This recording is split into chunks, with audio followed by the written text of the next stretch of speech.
This episode is brought to you by Monkey Nutrition.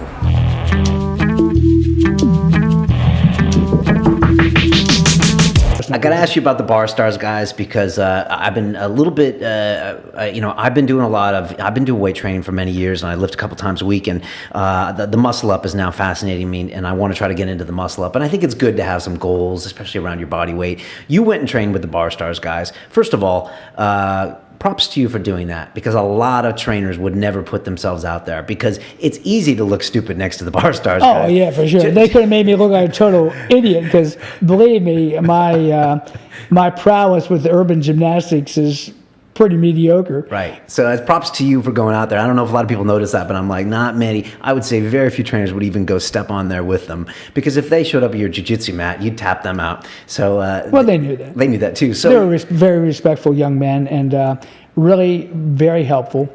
But see, it's all attitude.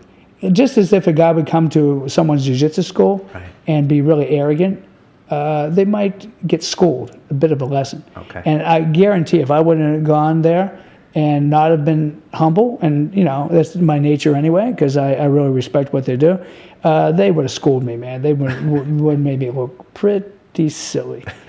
How was it? And they could do it, because they are amazing. Right. But yeah, it was really cool.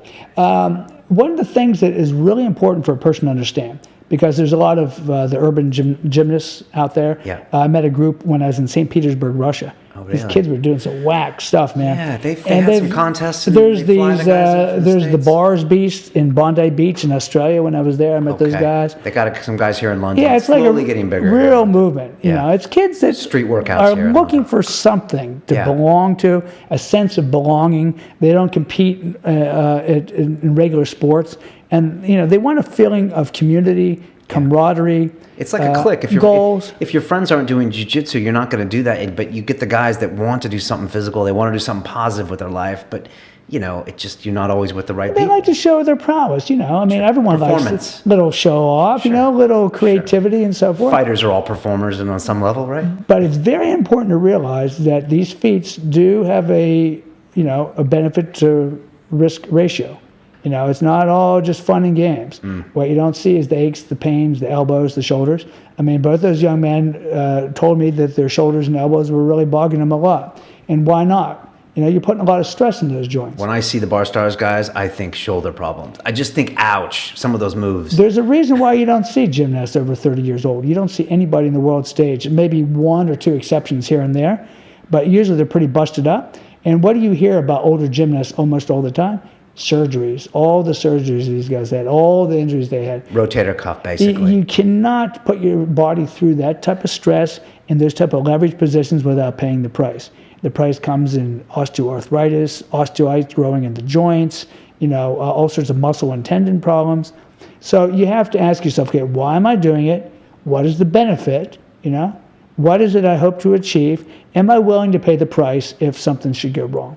If you can answer those questions, go for it, man. And if you're thinking, well, maybe it's not as important as I thought, maybe you should back off a little bit. Fair enough.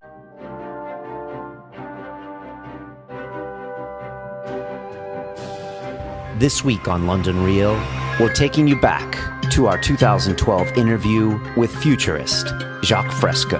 We must eventually design a language that's not subject to interpretation. Whenever you talk to people, you think you're talking to people. It goes in their ear and comes out in relation to their background. They don't hear exactly what you say.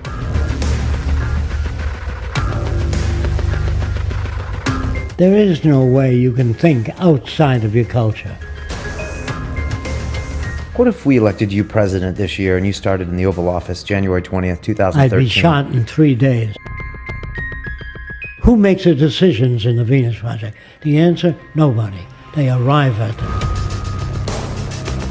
We abolish all separate nations because they're all corrupt. Jacques Fresco has been designing cities of the future. What do you think of England and London? Foul, awful, no city planning. All cultures are corrupt. And the banking system, what do we do with that? Bank gone, no money anymore.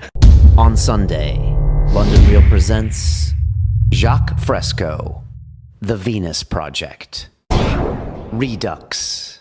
Most politicians know nothing. Please don't take my word for it. Ask them.